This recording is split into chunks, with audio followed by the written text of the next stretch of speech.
Part 1. Hello, do you mind if I ask you some questions about your journey today? We're doing a customer satisfaction survey. Yes, OK. I've got about 10 minutes before my train home leaves. I'm on a day trip. Great, thank you. So, first of all, could you tell me your name? It's Sophie Bird. Thank you. And would you mind telling me what you do? I'm a journalist. Oh, really? That must be interesting. Yes, it is. So, was the reason for your visit here today work? Actually, it's my day off. I came here to do some shopping. Oh, right. But I do sometimes come here for work. OK. Now, I'd like to ask some questions about your journey today, if that's OK. Yes, no problem. Right. So, can you tell me which station you're travelling back to? Stormforth, where I live. Can I just check the spelling? Staunfirth?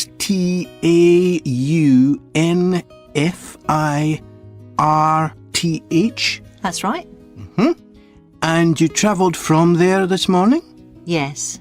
OK, good. Next, can I ask what kind of ticket you bought? I assume it wasn't a season ticket as you don't travel every day.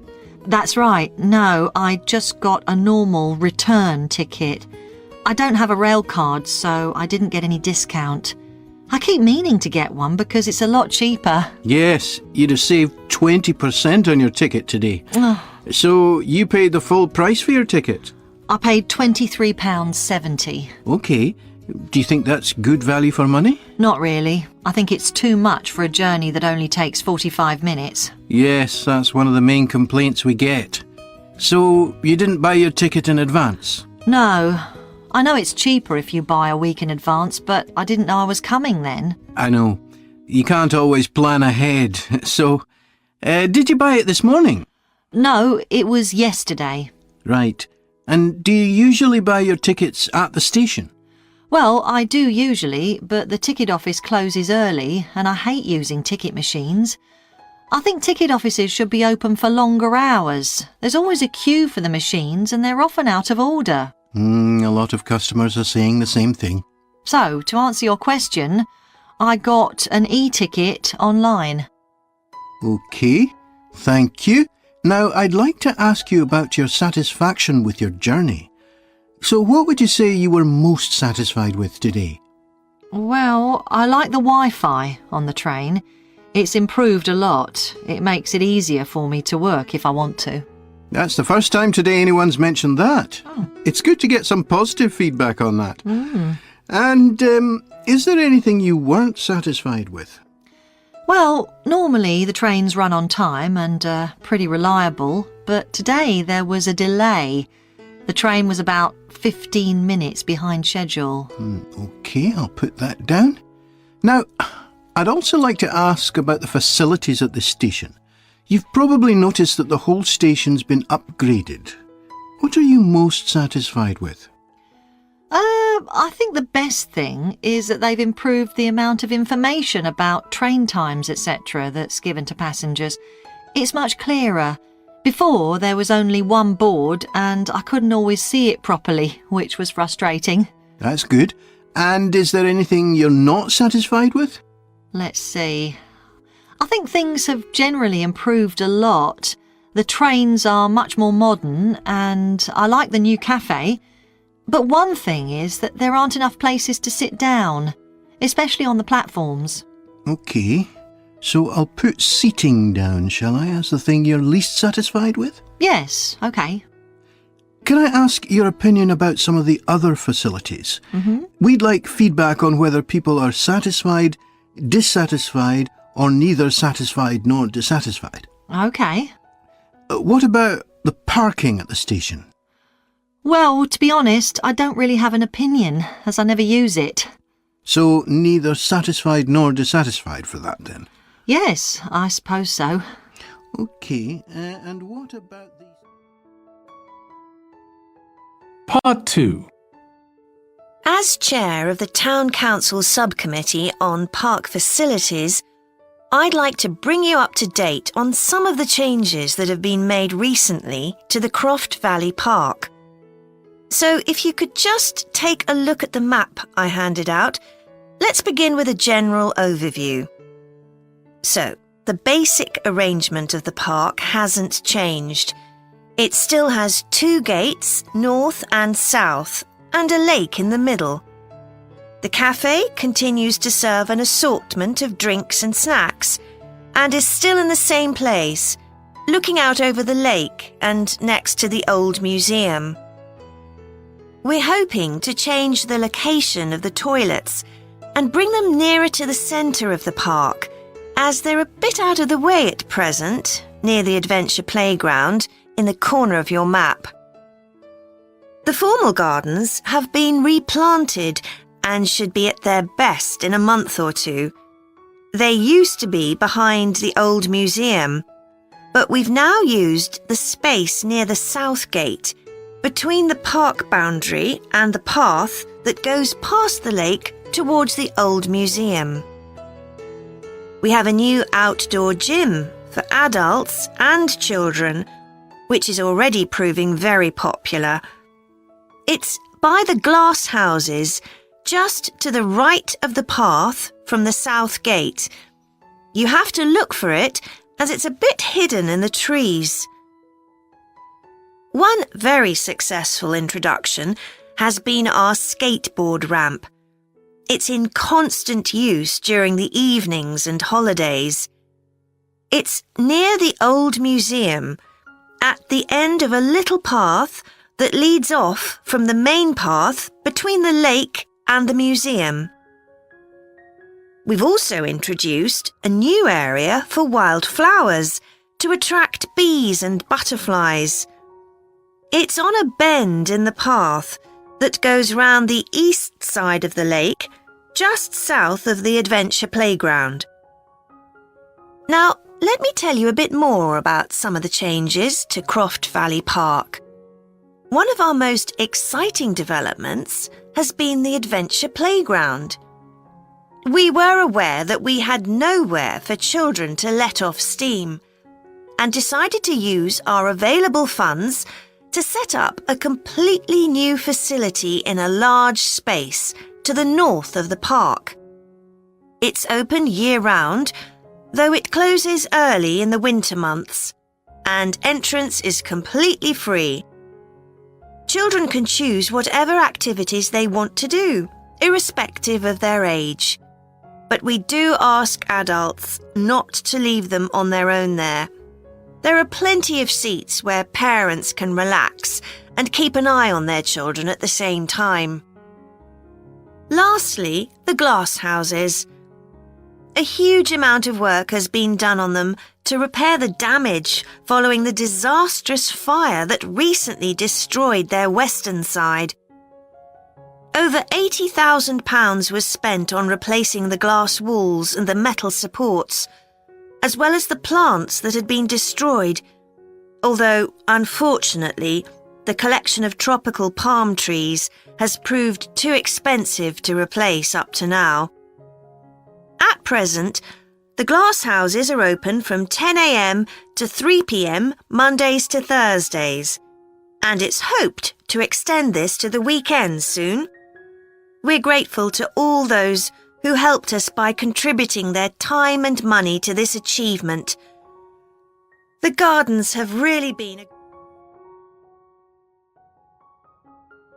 Part 3. OK, Jack. Before we plan our presentation about refrigeration, let's discuss what we've discovered so far. Fine, Annie, though I have to admit I haven't done much research yet. Nor me. But I found an interesting article about ice houses.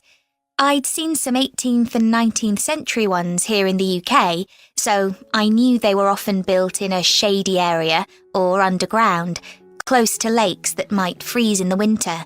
Then blocks of ice could be cut and stored in the ice house. But I didn't realise that insulating the blocks with straw or sawdust meant they didn't melt for months. The ancient Romans had refrigeration too. I didn't know that. Yes, pits were dug in the ground and snow was imported from the mountains, even though they were at quite a distance. The snow was stored in the pits. Ice formed at the bottom of it. Both the ice and the snow were then sold. The ice cost more than the snow, and my guess is that only the wealthy members of society could afford it. I wouldn't be surprised. I also came across an article about modern domestic fridges. Several different technologies are used, but they were too complex for me to understand. You have to wonder what happens when people get rid of old ones. You mean because the gases in them are harmful for the environment? Exactly. At least there are now plenty of organisations that will recycle most of the components safely. But of course, some people just dump old fridges in the countryside. It's hard to see how they can be stopped, unfortunately. In the UK, we get rid of 3 million a year altogether. That sounds a lot, especially because fridges hardly ever break down. That's right. In this country, we keep domestic fridges for 11 years on average, and a lot lasts for 20 or more. So if you divide the cost by the number of years you can use a fridge, they're not expensive, compared with some household appliances. True. I suppose manufacturers encourage people to spend more by making them different colours and designs. I'm sure when my parents bought their first fridge, they had hardly any choice. Yes, there's been quite a change. Right, let's make a list of topics to cover in our presentation and decide who's going to do more research on them. Then later we can get together and plan the next step. OK. How about starting with how useful refrigeration is and the range of goods that are refrigerated nowadays? Because, of course, it's not just food and drinks. No, I suppose flowers and medicines are refrigerated too. And computers. I could do that, unless you particularly want to. No, that's fine by me. What about the effects of refrigeration on people's health? After all, some of the chemicals used in the 19th century were pretty harmful, but there have been lots of benefits too, like always having access to fresh food. Do you fancy dealing with that? I'm not terribly keen, to be honest. Nor me.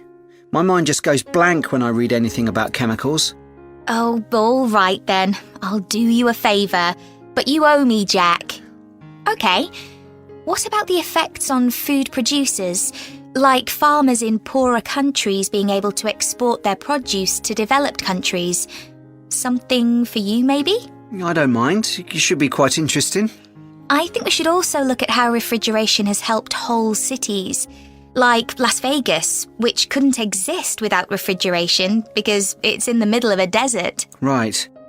I had a quick look at an economics book in the library that's got a chapter about this sort of thing. I could give you the title if you want to do this section. Not particularly, to be honest. I find economics books pretty heavy going as a rule. OK, leave it to me then. Thanks. Then there's transport and the difference that refrigerated trucks have made. I wouldn't mind having a go at that. Don't forget trains too. I read something about milk and butter being transported in refrigerated railroad cars in the USA right back in the 1840s. I hadn't thought of trains. Thanks. Shall we have a separate section on domestic fridges? After all, they're something everyone's familiar with. What about splitting it into two? You could investigate 19th and 20th century fridges, and I'll concentrate on what's available these days, and how manufacturers differentiate their products from those of their competitors. OK, that'd suit me. Part 4. Hi everyone. In this session, I'll be presenting my research about the social history of Britain during the Industrial Revolution. I particularly looked at how ordinary lives were affected by changes that happened at that time. This was a time that saw the beginning of a new phenomenon, consumerism, where buying and selling goods became a major part of ordinary people's lives. In fact, it was in the 19th century that the quantity and quality of people's possessions was used as an indication of the wealth of the country. Before this, the vast majority of people had very few possessions, but all that was changed by the Industrial Revolution. This was the era from the mid-18th to the late 19th century, when improvements in how goods were made, as well as in technology, triggered massive social changes that transformed life for just about everybody in several key areas. First, let's look at manufacturing. When it comes to manufacturing, we tend to think of the Industrial Revolution in images of steam engines and coal. And it's true that the Industrial Revolution couldn't have taken place at all if it weren't for these new sources of power. They marked an important shift away from the traditional watermills and windmills that had dominated before this. The most advanced industry for much of the 19th century was textiles. This meant that fashionable fabrics and lace and ribbons were made available to everyone. Before the Industrial Revolution, most people made goods to sell in small workshops, often in their own homes. But enormous new machines were now being created that could produce the goods faster and on a larger scale, and these required a lot more space. So large factories were built, replacing the workshops and forcing workers to travel to work. In fact, large numbers of people migrated from villages into towns as a result. As well as manufacturing, there were new technologies in transport, contributing to the growth of consumerism. The horse-drawn stagecoaches and carts of the 18th century, which carried very few people and goods and travelled slowly along poorly surfaced roads, were gradually replaced by the numerous canals that were constructed. These were particularly important for the transportation of goods. The canals gradually fell out of use, though, as railways were developed, becoming the main way of moving goods and people from one end of the country to the other. And the goods they moved weren't just coal, iron, clothes, and so on. Significantly, they included newspapers, which meant that thousands of people were not only more knowledgeable about what was going on in the country, but could also read about what was available in the shops. And that encouraged them to buy more. So faster forms of transport resulted in distribution becoming far more efficient. Goods could now be sold all over the country instead of just in the local market. The third main area that saw changes that contributed to consumerism was retailing. The number and quality of shops grew rapidly, and in particular, small shops suffered as customers flocked to the growing number of department stores, a form of retailing that was new in the 19th century. The entrepreneurs who opened these found new ways to stock them with goods and to attract customers. For instance, improved lighting inside greatly increased the visibility of the goods for sale. Another development that made goods more visible from outside resulted from the use of plate glass, which made it possible for windows to be much larger than previously. New ways of promoting goods were introduced too. Previously, the focus had been on informing potential customers about the availability of goods. Now, there was an explosion in advertising trying to persuade people to go shopping. Flanders claims that one of the great effects of the Industrial Revolution was that it created choice. All sorts of things that had previously been luxuries, from sugar to cutlery, became conveniences, and before long they turned into necessities. Life without sugar or cutlery was unimaginable, rather like mobile phones these days.